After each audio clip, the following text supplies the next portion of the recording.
Welcome to Deciphering Distortions, the second in a series of 12-part podcasts by the Grand Council, brought to you by Ancient Future Today.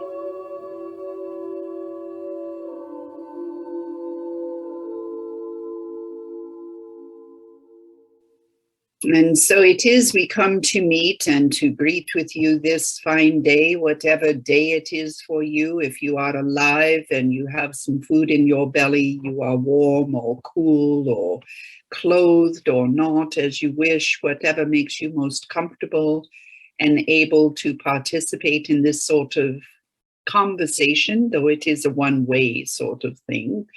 We are expecting that you are thinking about what we offer as positive and provocative sorts of ways of thinking, ways of imagining new possibilities and reworking old ones, etc.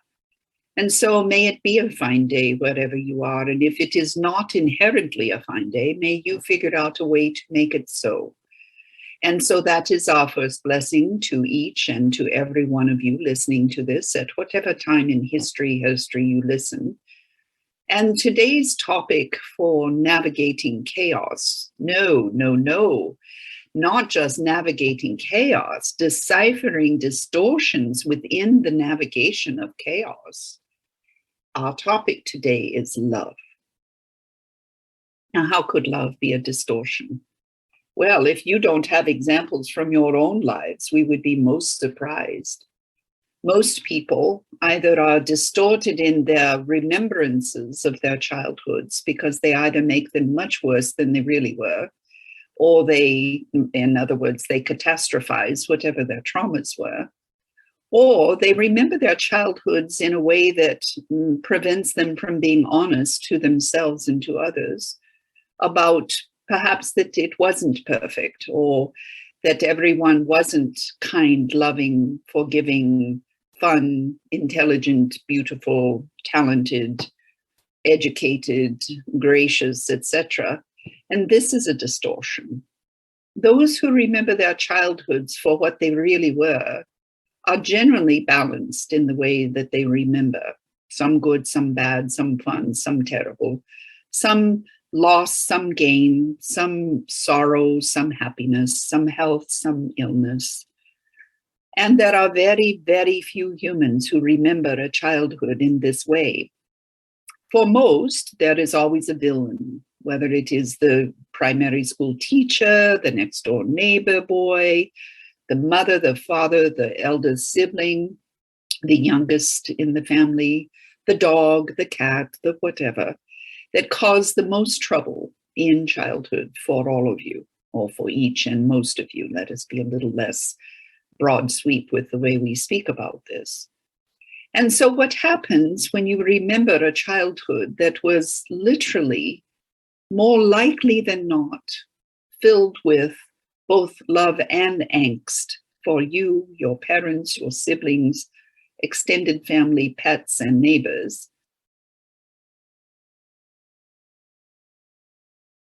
all of it is in the guise and in the distortion of your experience of love.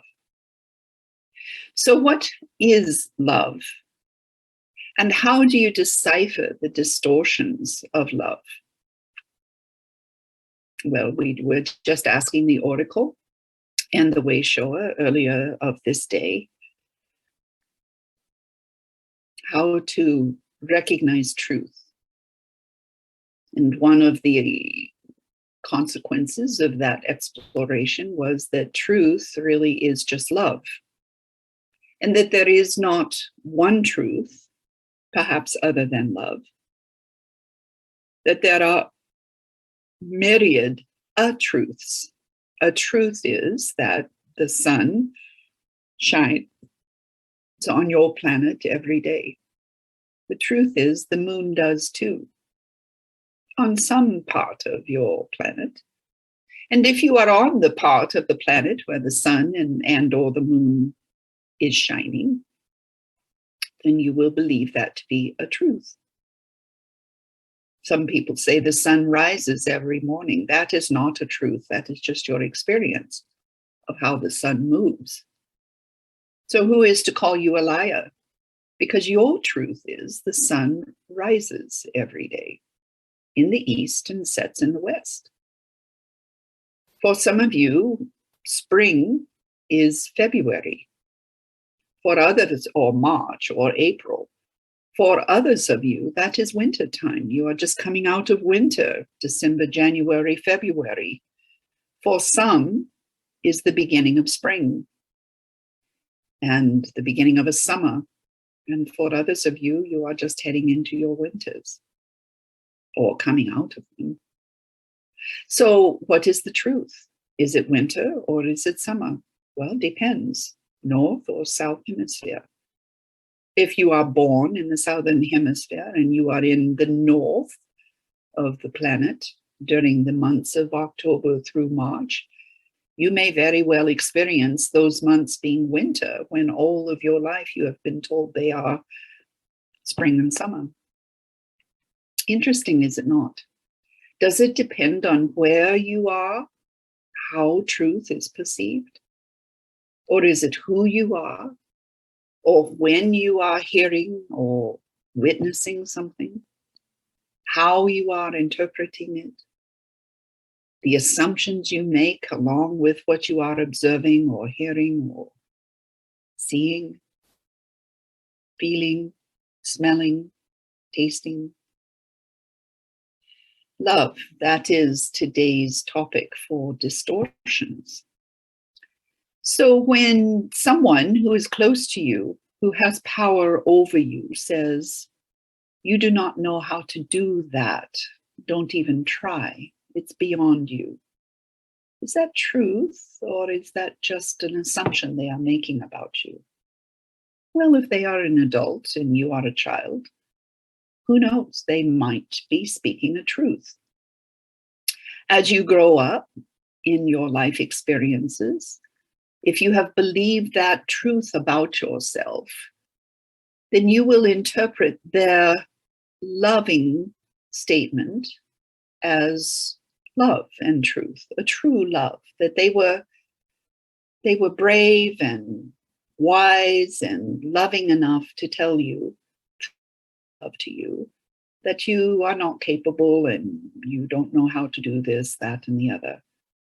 And so either that will have inspired you to learn how to do those things, or it will have inspired you to stay disabled or unable to do things unless you have their endorsement.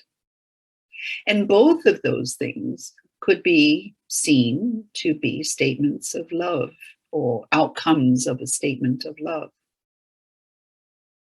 It could also be seen as distortions of love. For some would say, never tell another, especially those you love, that they are unable to do something or don't know how or couldn't figure it out or somehow are incapable. Never tell them that. Of course, shore them up and say, perhaps you've not learned that yet. Let me show you, or how would you like to learn, or let's read a book about that, or whatever. And others would say, well, it's more loving to tell them the truth as it is, as you see it and know it to be, and then let them figure out whether it is for their journey or not to learn how to be capable in this regard. And then there would be other ways of going about either encouraging or discouraging, depending on how you stand relative to the statements we have offered for this example. So what is more loving? Well, what is love and what is not love in this scenario? Choose for yourself. How are you inspired by those who know you and who you think love you? Do they tell you what you have done wrong in order for you to have the advantage of their perspective? So that should you choose to make it right or change what you are doing and do it differently or do it again, does that inspire you? Or are you one who is inspired by love that supports, encourages, insists that you are fine the way you are, and what's a mistake now and again? What's not? Of course you don't know how to do that yet because you've not learned. Of course you're smart and you can learn that. We leave that to you. We also ask you about love in terms of tolerance. When you love someone, do you just tolerate them because that is what love is all about?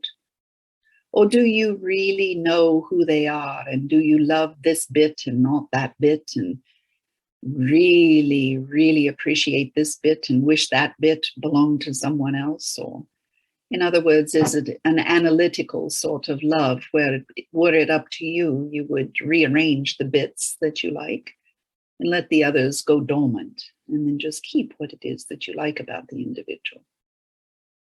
Or are you we were going to say a lover? We do not intend this to have any sexual overtones or undertones or ramifications. No.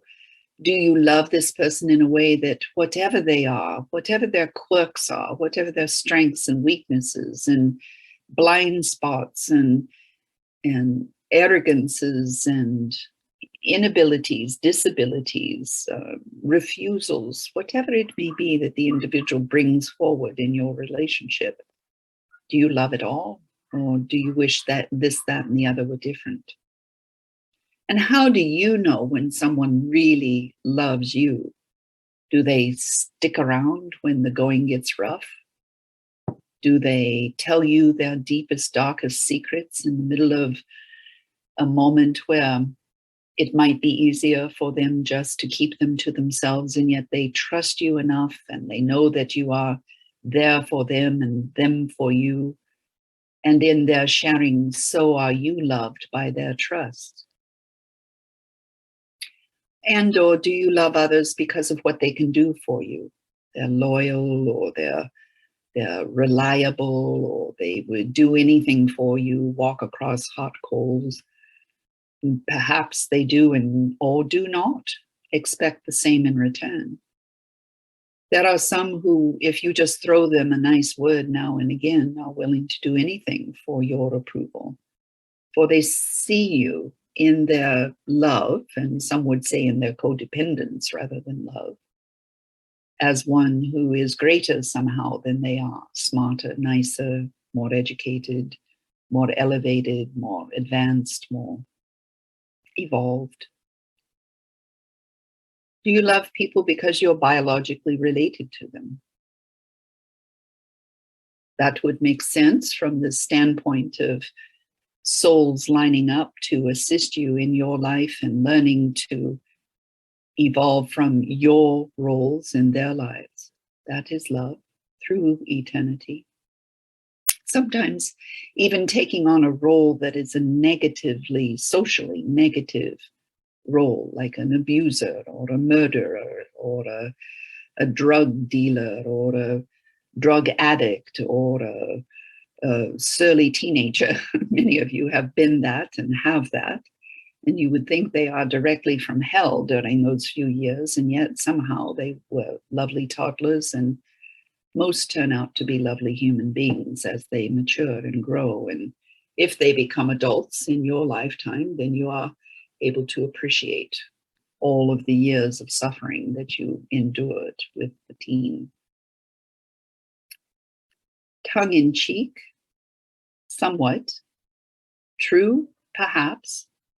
Lovingly shared, yes, indeed. For many teenagers are not easy to live with, partially because they've not been socialized completely out of the truth yet, and partially because they are loving in a way that is unique to how a teenager can love. Many have not learned to love themselves beyond the narcissistic ways they have been conditioned by their parents to think that they are the center of a universe. And then when they get older and they interact and they're a little more conscious, hopefully, about being an individual in the world, they realize that they are in the company of others, perhaps, who have also been the center of their parents' world for so long. And somehow that makes them angry, because they thought they were the center of the universe, not just their parents' universe. So they have to deal with the reckoning of this. Is it loving to bring a child up to think that they are the one and only, including those who have siblings? and every one of them thinks they're the one and only? Or is it unkind? Is it unloving to let any human being think that they're that important as a start in life? Or is it the only ultimately loving thing? Who knows? Who knows what the truth of the love is that you and others do your best to navigate as a human on planet Earth? So though we have not really talked about distortions directly, calling them all distortions, we trust that you have sought your way through this narrative, rambling as it is, and identified that even the most loving intentions can be distortions of real love. Real love is when you see someone and you accept them for who they pretend to be, who they offer themselves to be, who they know themselves to be, who they are willing to reveal themselves to be, and just holding space for them to emerge even further from that space into perhaps knowing themselves better, perhaps learning to love themselves, etc., as they evolve. Your love envelops and encompasses and holds space for their development. And true love is not expecting anything from anyone, not needing their approval, not needing them to do anything for you or to be anything for you other than who they honestly are. And so few humans are able to extend this sort of love to others because so few of you love yourselves that way, that unconditionally. And so the distortions are from whatever you lack in terms of self-love. And you seek to fill that with other people, their energies, their inspirations, their interests, their willingness to invite you along or to join you in your pursuits, to demonstrate their love for you. So many distortions. And this is what makes the entire area of love so important to decipher as you go through a lifetime. And we would say to you, the key to really understanding love is to understand that you know whether you're being loving or not every minute of every day by the way you make yourself feel about what you generate and offer to yourself and to others. And you know full well that when love is offered to you, whether it is offered freely or it has some sort of attachment to it, some sort of expectation, some sort of I will love you if you blah, blah, blah sort of agreement, generally unspoken. You know how that makes you feel. And if it is not that you feel loved for yourself as you are without strings attached, then you can guarantee there's a distortion somewhere in you and or in the other or others. It is an equation that all humanity is involved in deciphering. All of you bring love. All of you come from love. All of you return to love. And beyond the 3D experimental laboratory that planet Earth is for you to explore love and the lack thereof or the absence thereof, love itself would not expand. Creator would not understand love in the way that Creator can understand love, because you are the brave souls amongst gazillions of others in other planetary systems having their own experiments of love, not love, in their own planets, in their own galaxies, their own universes. And as you all come back into the heart of creation and share what you know about love, you're also sharing the distortions of love, which allows an informed creator to understand itself. For it is nothing other than pure love. And with that, we ask you to go with our blessings and every ounce of pure love we have to offer to you. For now, adieu. Thank you for listening. Please join us for future podcasts on this same channel.